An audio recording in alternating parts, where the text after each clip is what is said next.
nous avons des informations importantes à vous donner concernant les produits qui sont en vente dans ce magasin Carrefour, afin que vous puissiez faire vos courses en toute sécurité. Je parle des produits de l'occupant israélien et, comme vous le savez, ce magasin, en tout cas Carrefour le sait, met en vente des produits qui ne sont même pas étiquetés en conformité avec la législation française. Ces avocats, par exemple, eh bien, il faut carrément avoir une loupe pour savoir d'où ils viennent. Contrairement aux avocats du Mexique, pour lesquels il est indiqué sur l'ardoise, comme l'exige la loi Origine Mexique, en caractère aussi gros que le prix, eh bien pour ces avocats-là, sur l'ardoise, figurez-vous qu'en face d'Origine, il y a marqué « Voir emballage ». Et pour voir emballage, eh bien, il faut avoir une vue très perçante pour arriver à détecter le mot Israël. Et si vous regardez ces pomelos, il est écrit « Regardez l'emballage pour voir d'où ils viennent ».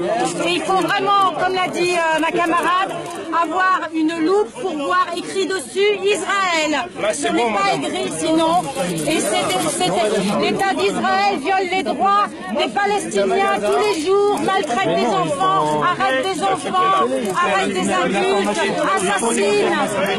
Ils font une information. Les Palestiniens n'ont plus la possibilité de cultiver leur terre dans la vallée du Jourdain. Mais il y a d'immenses colonies agricoles dans cette vallée qui produisent ces dattes. Ça, c'est la direction qui peut vous permettre. Bien sûr, il n'y a pas marqué Israël dessus. Elle est où la direction? Le boycott d'Israël, tant que cet État foulera au pied les droits les plus élémentaires du peuple palestinien, est une action efficace, pacifique et non violente. Au XXe siècle, Gandhi en Inde, Nelson Mandela en Afrique du Sud ont prôné le boycott pour mettre fin à l'apartheid. Ce qui vaut pour le client vaut aussi pour le marchand.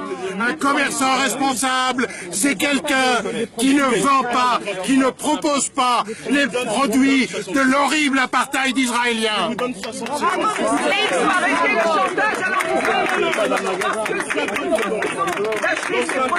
ça n'a rien à voir avec la religion, même si Israël attaque régulièrement l'esplanade des mosquées et la mosquée El-Aqsa pour faire croire qu'au lieu d'un vol de terre, c'est un conflit religieux. Eh bien, il faut que Valls et le CRILF arrêtent de mentir et de faire croire que tous les juifs sont d'accord avec la politique criminelle israélienne. Ils ne sont pas invités sur les plateaux de télé et en plus, ils sont pourchassés ici en France et en Israël par cette fameuse démocratie qui emprisonne les dissidents, les juifs israéliens qui refusent par exemple, comme cette courageuse Tahir Kamener, qui est en ce moment en prison, qui a 19 ans, qui refuse de servir dans l'armée d'occupation. Et aussi, vous avez Ezra Naoui, qui est un Israélien juif qui est en prison à l'heure actuelle en Israël parce qu'il milite dans des associations de défense des droits de l'homme et des droits des Palestiniens comme B'Tselem et Taïouch. Eh bien, il faut leur rendre hommage, et ainsi qu'à Gideon Lévy, qui est un journaliste israélien qui appelle au boycott de son État, l'État d'Israël, parce qu'il n'a pas trouvé pour le moment, comme nous, de meilleurs moyens de faire le droit et la justice. Alors on dit boycott Israël, État d'Israël, État criminel. Voilà, merci. Boycott Israël, criminel, Carrefour, complice Israël, Carrefour, complice Israël, criminel, Carrefour, complice Israël, criminel.